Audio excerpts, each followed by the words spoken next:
Thank you for being back with us. This is Carlos Montero from the field. Everybody wants that their team goes all the way to the final, but that's impossible. There are only 2 teams that go to the final. Yesterday, it was the USA team, time to go home, and we were watching those people who came from USA with a huge flag, and we felt really sorry for them. They had to go back, and they are today the fans of the day. Charlie talked to them last night. Thank you, Carlos. I have some bad news for some North American soccer fans. It hits close home to me because USA has been knocked out of round of 16 against Holland after losing 3-1. But I'm here with some USA fans to say their last goodbye. How do you guys feel about the team, the performance this year? I mean, you look at what they did after not qualifying 4 years ago and the amount of disappointment and turmoil that was happening in U.S. soccer. For this group of really young players, right? You look at so many young players to be able to put together what they did to get through qualifying, to do what, you know, the last round or the last team wasn't able to put together, and to get here, to get out of the group, you know, 2 clean sheets. They played tough. I think they've got a fabulous foundation to build on, and really looking forward to, you know, what's going to happen when the World Cup comes home to North America. We are going to be a team to look out for. Do you like the coach? Would you like him to stay with the team? Absolutely. I'm a big fan of what Greg's trying to do. Super important with regards to recruitment of some of the dual nationals, some of the key players that we have on the team.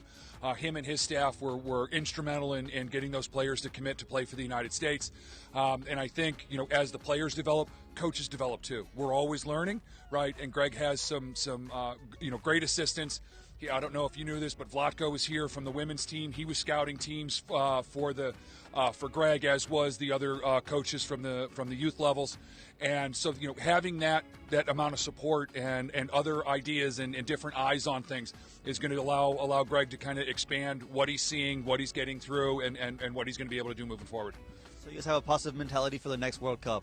Absolutely. Just only forward. Solo pa'lante. Can I get the last "Let's Go USA" before you guys go home? 3, 2, 1.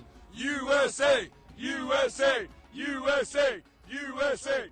USA! USA! USA! USA! There you have it, Carlos. Back to you. In the round of 16, we have at least 1 team from each continent represented. Now, what's going to happen in the quarterfinals? So far, we have 2 teams from Europe, France, Netherlands, and 1 team from South America, Argentina. Today, Senegal is looking to be the first one from the African continent to go to the quarterfinal, but they have to fight with an European team. England, those teams, they know each other. Let's see why. The English team became the leaders of Group B, accumulating a total of 7 points after beating Ireland 6-2, Wales 3-0, and being tied with the US selection 0-0. The performance of the Europeans was favorable in terms of the games they won, although they could not score against the United States team, which was able to impose itself with actions at the same level of the Three Lions team. On the other hand, the Senegalese qualified in second place in Group A, just behind the Clockwork Orange with a total of 6 points after defeating the host Qatar 3-1 and Ecuador 2-1, but could not do the same with the Dutch, who won 2-0 and moved into first place. Thus, the Africans could represent a great obstacle for the English if they play with the same coordination as in their debut, although they have shown to be a team with great possibilities of winning this World Cup. And tomorrow we are going to have another great day of soccer. Croatia, Luka Modric is facing Japan. Japan surprised us when they beat Germany. So that's going to be a great match to watch. And also those 2 teams, they know each other. Let's see the story.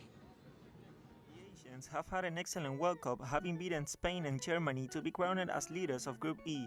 A great surprise has been the performance of Jaime Moriyasu's team in defeating the Europeans. First, they made a great performance against the Germans, and then they turned the score around against the Spaniards in just minutes, winning them 2-1 with goals by Ritsu Doan and Ao Tanaka.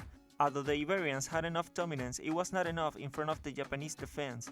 With these results, the Blue Samurais finished the group stage with 6 points and a loss against Costa Rica. Thus, the Croatians finished second in Group F behind Morocco, who had an unexpectedly great path in Qatar, after drawing with Belgium to 0 goals in the last match of the group stage.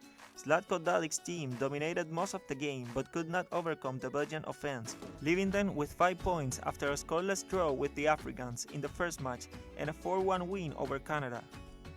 The other match tomorrow is going to be Brazil against South Korea. Brazil is going to have Neymar. He's back after an insurance. Let's do a short break.